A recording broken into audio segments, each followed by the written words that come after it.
অকণমান sir memory থাকি যাব ন অকণমান কিমান গান গালোঁ ছাৰ আপোনাৰ গান ষ্টেজ পাৰফৰ্মেঞ্চ ভাল হওক গানটো তাৰে আশা কৰিছোঁ বাৰু এটা ধুনীয়া প্ৰজেক্ট আৰু অতি সোনকালে ৰিলিজ হ'ব আৰু গানটো খুব ধুনীয়া বায়ে খুব ধুনীয়াকৈ গাইছে আৰু গানটো যাতে সফল হওক তাৰে আমি কামনা কৰিছোঁ থেংক ইউ আপুনি কৈ দিয়ে দাদা আমি সেইটোৱে কৈছোঁ সকলোৱে শুনিব ভাল হওক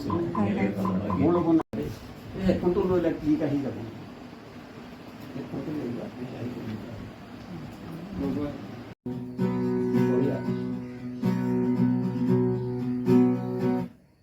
অকল ঝুন